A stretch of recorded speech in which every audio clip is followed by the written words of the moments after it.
Bien, les decía que uno de los temas que predominó en el debate presidencial de Canal 13 fue naturalmente el tema de la migración, pero no es la migración cualquiera, sino la migración irregular. Se toma el debate con propuestas como cerrar la frontera, no regularizar a ningún migrante, digo, irregular, que es lo que decía Kast, y enviarlos o expulsarlos a sus países. Incluso Kast fue mucho más allá y dijo que vamos a pedirle a aquellos que están irregulares que se paguen su propio pasaje para volver a su país y luego entren nuevamente a Chile como corresponde. Pero queremos bajar esto al terreno de la realidad. ¿Es posible expulsar a más de 300.000 migrantes que están en condición de irregular? ¿Qué pasa con estas promesas de campaña? ¿Realmente serán capaces las y los candidatos de cumplirlas?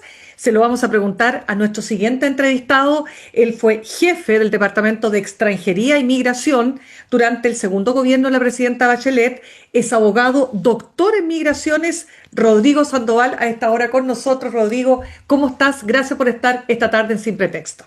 Hola Mirna, un gran abrazo para ti y para los auditores y teleauditores. Muchas gracias también.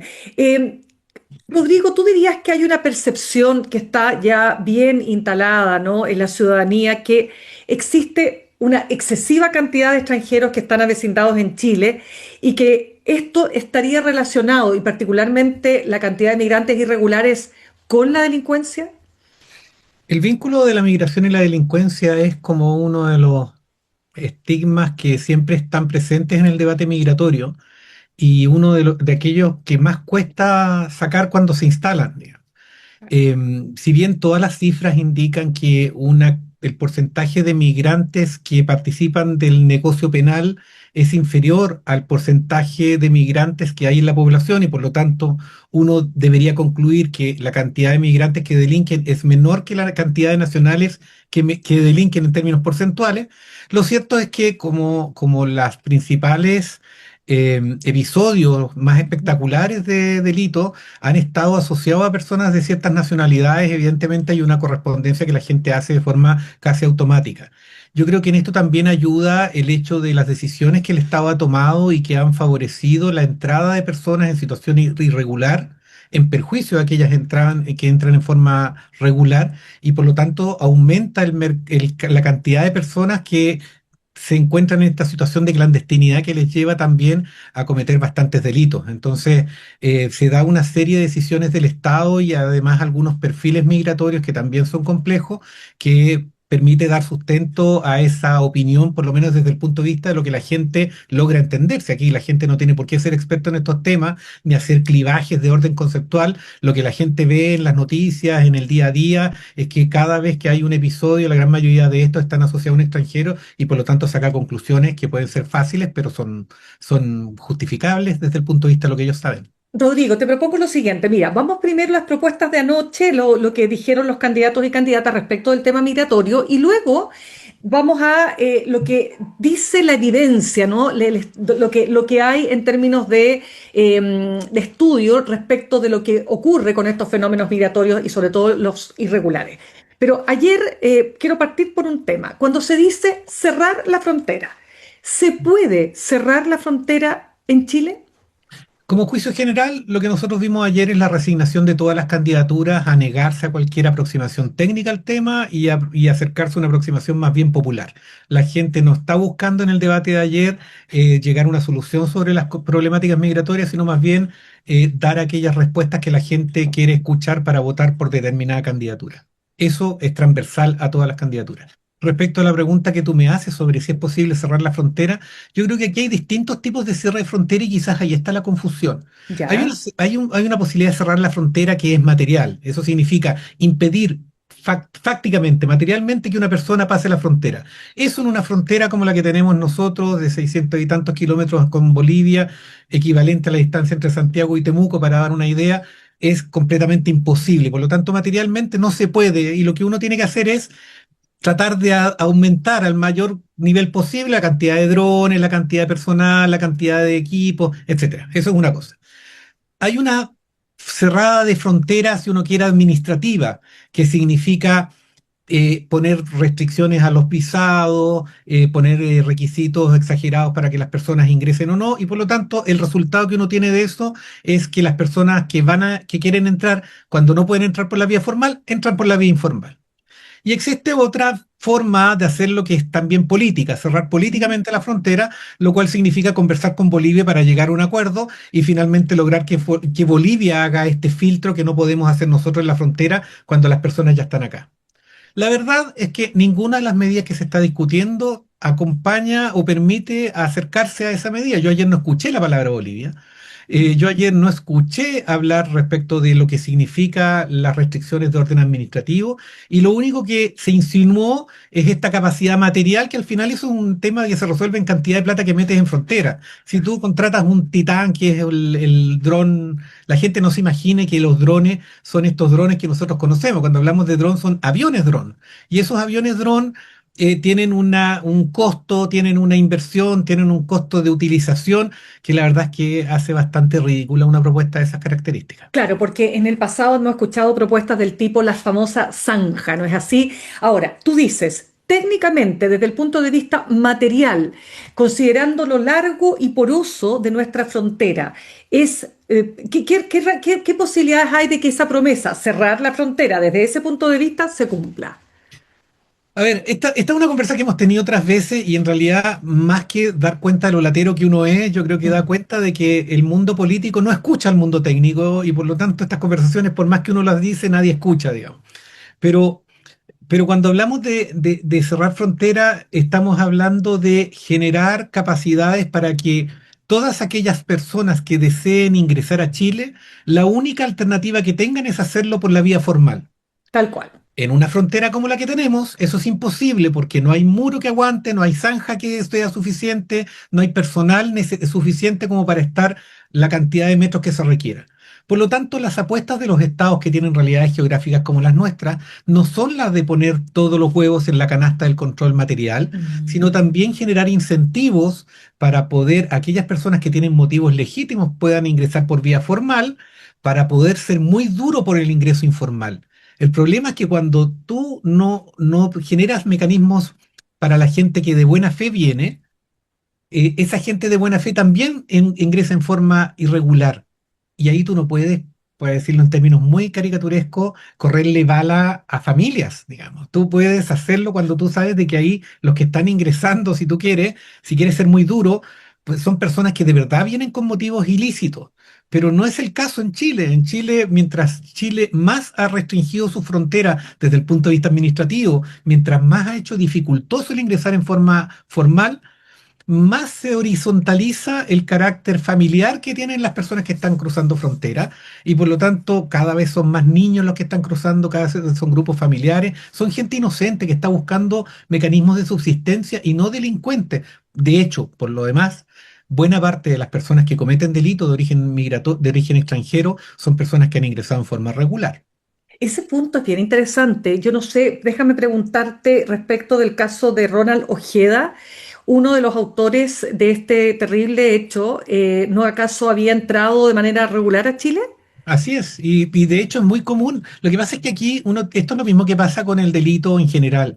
Las, los delitos más relevantes desde el punto de vista de los bienes jurídicos que se trastocan a través de la acción delictual son delitos que cometen personas que no tienen mayores dificultades a traspasar las barreras administrativas del Estado.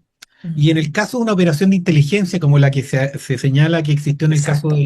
de esta persona, son personas que no tuvieron ningún problema en ingresar en forma regular y que se valieron de personas en situación migratoria irregular para labores más de baja complejidad que fue necesario, la persona que cuidaba la casa, el que Claro. consiguió el auto, pero quienes llevaron la operación entraron y salieron, les puedo asegurar, con pasaportes de cualquier característica y no tuvieron ningún problema para ingresar y para salir. Y esa es la gran paradoja. Deja contar que estamos conversando a esta hora con Rodrigo Sandoval.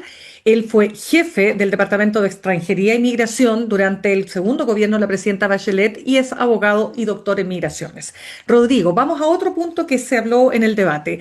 360.000 migrantes que están en condición irregular. Cuando se le preguntó a Kast, él aseguró que si llega a ser presidente no los va a regularizar, al revés, los va a invitar a irse y a pagar su pasaje de salida. ¿Eso tiene alguna probabilidad de que pueda ocurrir realmente?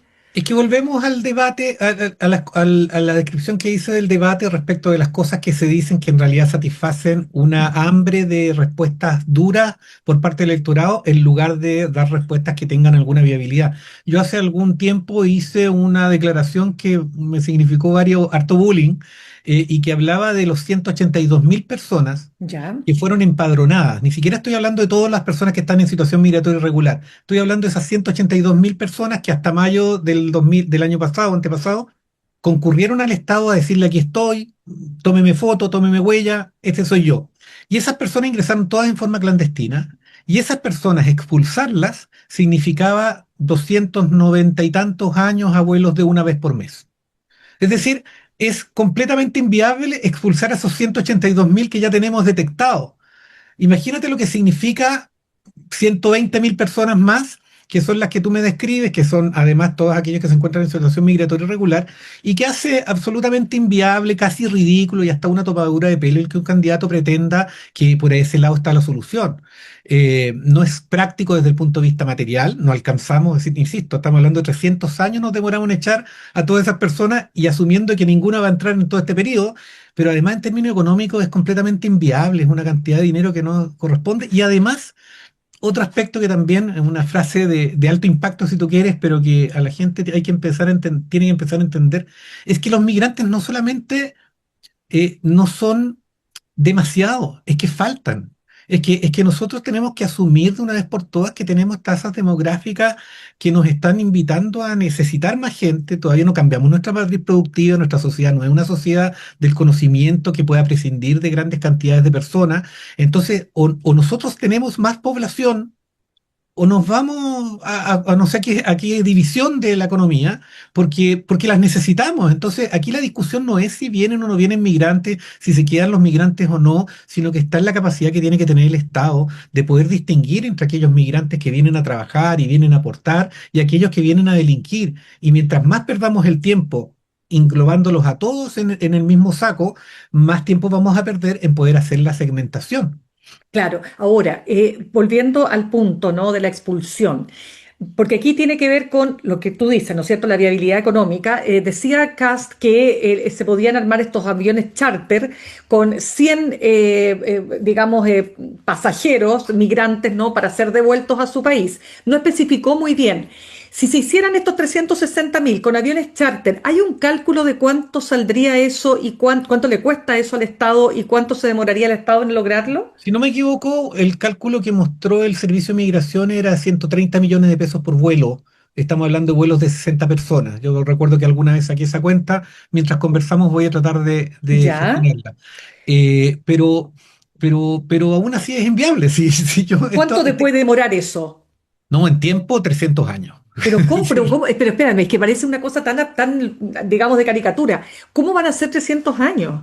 Es que ¿Por lo es qué? que tú calcula cuántos vuelos, a ver, si el cálculo puede sacar los auditores A ver. junto con nosotros. ¿Cuántos vuelos se nos ha anunciado en el último tiempo que han salido con pasajeros? ¿Alcanzan a ser uno por mes? No, no alcanza, es menos que uno por mes. Entonces no es un problema de actitud, no es un problema de voluntad, dices tú. No, es un problema de capacidades y la cantidad de personas que han ingresado en forma clandestina en el último tiempo y que podrían ser potencialmente expulsables es enorme. Entonces es una cantidad imposible de asumir solamente por la vía de las expulsiones.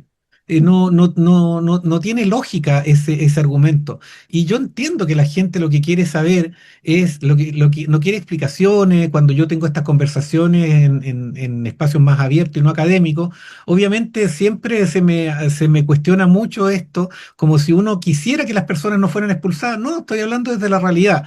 Y la realidad dice que es materialmente imposible poder expulsar a todas las personas que se requiere. Y por lo tanto, la única opción viable para Chile es distinguir a quienes quiere expulsar y para eso tiene que hacer una racionalidad. Esa racionalidad significa expulsar a los delincuentes, expulsar a aquellas personas que son infractores graves migratorios y ver la forma de regularizar a aquellas personas que tienen una forma de insertarse, que pueden hacerle bien a nuestra sociedad, que pueden aportarnos.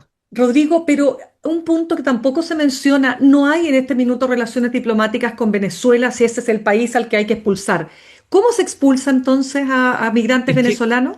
esto es parte, nosotros antes de la conversación hablábamos respecto del ánimo con el que uno ya se enfrenta a esta Claro. realidad con la que le toca vivir. Y hay una frustración constante porque cada vez que yo estoy dando entrevistas sobre estos temas hace más de 10 años y cada vez planteo lo que yo creo que debe hacerse. La entrevista siguiente ya no se hace caso a lo que uno dice y cada vez la situación es más compleja con relación a la entrevista Correcto. anterior.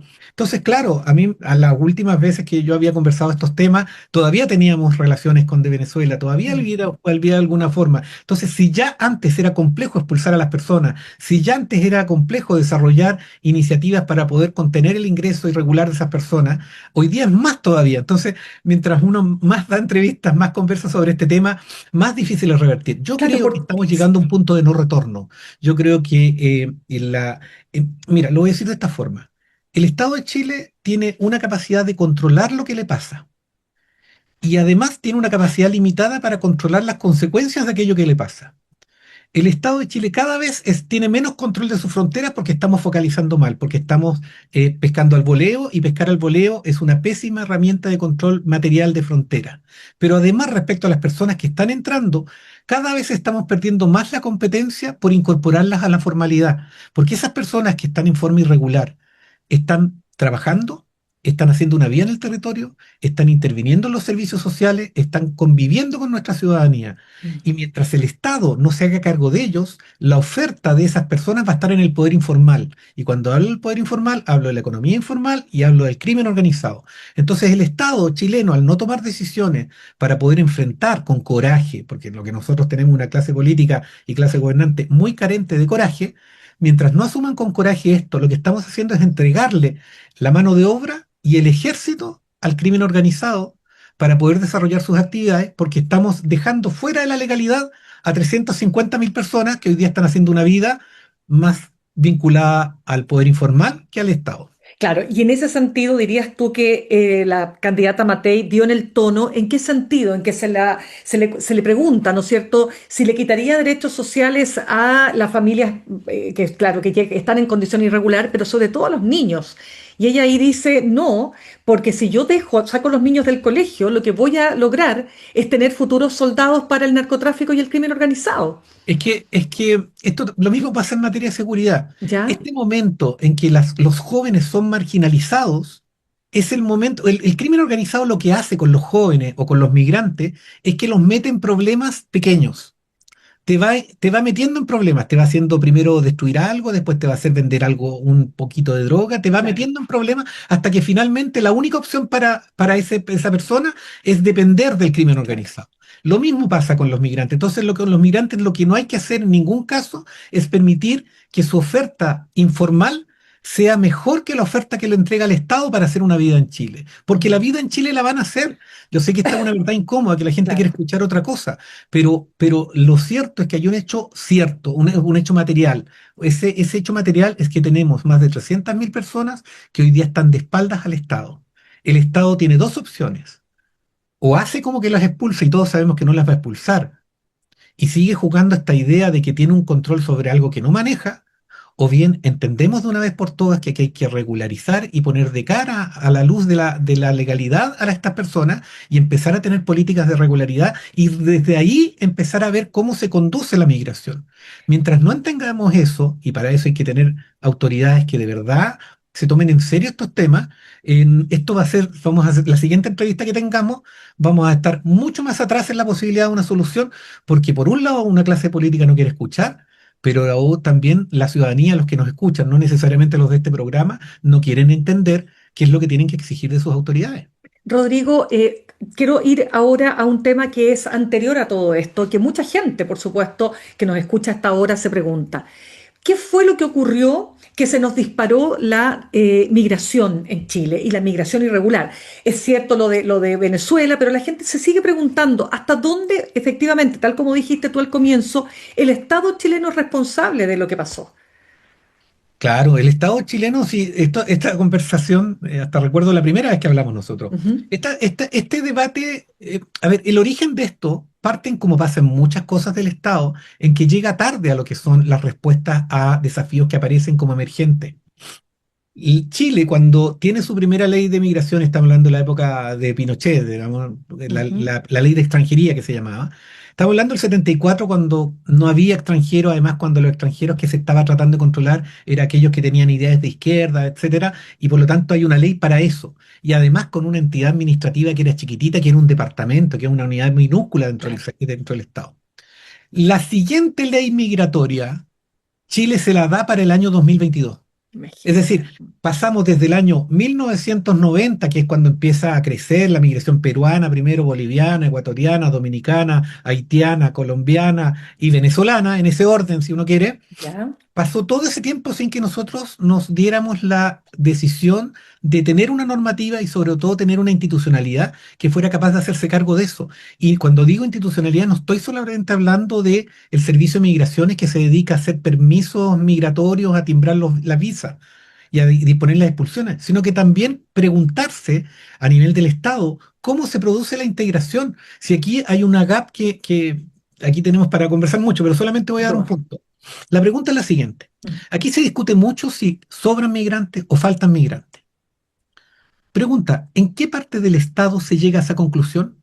¿Existe algún momento aquí en donde converse la economía con el mundo del trabajo, con el mundo de la educación, con el mundo de la salud, con el mundo del desarrollo social, en donde lleguemos a la solución de saber cuántos migrantes y qué tipo de migrantes se requiere? Porque, por ejemplo, yo puedo definir cuál es mi capital humano estratégico que necesito para los objetivos nacionales. Ya hablaremos de quién define los objetivos nacionales. Pero ¿quién define eso? Y finalmente a mí me dirán, mira, necesito tantos médicos, tantos profesores, Claro. tantos ingenieros, etcétera. Pregunta, ¿de dónde los saco? De las universidades, Ministerio de Educación, del del Trabajo, califiquemos competencias, pero también de la migración, también del reconocimiento de títulos. Esa conversación no está en ningún lado, entonces todos hablamos en abstracto de que sobran migrantes, faltan migrantes, sabemos que la gente del agro nos exige más mano de obra, que una buena respuesta para esa mano de obra son los migrantes, porque los chilenos no quieren trabajar en el agro, pero esa discusión no está cuando hablamos de expulsiones o no expulsiones, controles y no controles. Entonces tenemos una especie de esquizofrenia en que por un lado hablamos de la necesidad que tiene el Estado o la sociedad chilena de determinada cantidad de gente y por el otro lado de un debate sobre cómo expulsamos a personas que si nos juntáramos esas dos discusiones nos daríamos cuenta que necesitamos que se queden. Claramente. Rodrigo, para ir cerrando, tú dijiste en una entrevista con el diario español El País, tú dijiste que la agenda migratoria del gobierno de Boric habría sido de todo el gusto de la derecha. ¿Qué quiere decir esto? ¿Que no lo hizo bien, lo hizo mal? Es más o menos para Yo preguntarte. yo soy una persona que votó en segunda vuelta por este gobierno Mm. y lo hice porque me compré el cuento. Me compré ¿Cuál el cuento cuento? de que de verdad venían a defender aquello que habían estado sosteniendo durante la campaña y antes de ser candidato. Ujú. Y lo que me encontré es con un gobierno políticamente arrinconado, que a la hora de no poder avanzar en su agenda, empieza a comprarse agendas de los otros sectores que estaban en condiciones de apretarlos políticamente, y eso significó que en materia migratoria no hicieron otra cosa que recoger las políticas que venía reclamando hace mucho rato la derecha, y que yo soy un convencido de que tarde o temprano nos van a demostrar que son equivocadas. Es decir, ¿Cómo qué? porque esta ¿Cómo misma qué? derecha que le Ujú, exige a este gobierno y que este gobierno se dio en términos de ser duro con la migración, en términos de los controles formales, ujú. es la misma derecha que impidió y hizo radicalmente dificultoso el ingreso formal durante el gobierno de Piñera II, y que son precisamente los años en los cuales reventó el ingreso clandestino. Porque aquí podrán dar las cifras que quieran, que 3 años más, 3 años menos, pero hay un hecho cierto, que desde el año 2020, desde el año 2019 incluso, la migración clandestina reventó. Y reventó precisamente en los momentos en los cuales más restricción se puso desde el punto de vista del gobierno para poder ingresar. Entonces los hechos son indesmentibles. Ahora, esos hechos son indesmentibles en debates honestos como los que tenemos acá, pero cuando tenemos un medio de comunicación cómplice que no son capaces de apretar a estas personas y que les tolera que hoy día siguen con el mismo discurso que ya ha demostrado en los últimos años que nos puso en el lugar donde estamos, entonces nos encontramos con un problema en que por un lado tenemos un gobierno acorralado, tenemos segundo oposición, que no, a nadie le exige dar cuenta de lo que ellos hicieron cuando estaban en el gobierno, y los vemos ahora pontificando. Solamente un detalle. Sí. Hoy día, fíjate en esto, hoy día los principales detractores de la ley de migraciones, cuando hablan de las expulsiones, cuando hablan, en fin, que están sugiriendo modificaciones al año de vigencia de la nueva ley de migraciones, son los mismos que estaban dando declaraciones felicitándose por la ley de migración el año 2021. Mm. Son los mismos, revisen la prensa. Y esas mismas personas hoy día nos están tratando de enseñar cómo debe gestionarse la migración. La única respuesta clara es que aquí nosotros tenemos un modelo fracasado. Ese modelo fracasado de situar la gobernanza migratoria en el control de ingresos y en la capacidad de expulsiones no es suficiente para gestionar adecuadamente la migración, No, de todas maneras. y lo que Yo- demuestra finalmente es un sí. debate artificial, falso, con datos deshonestos y con una falta de integridad del debate público como bien poco esperanzadora para lo que se viene.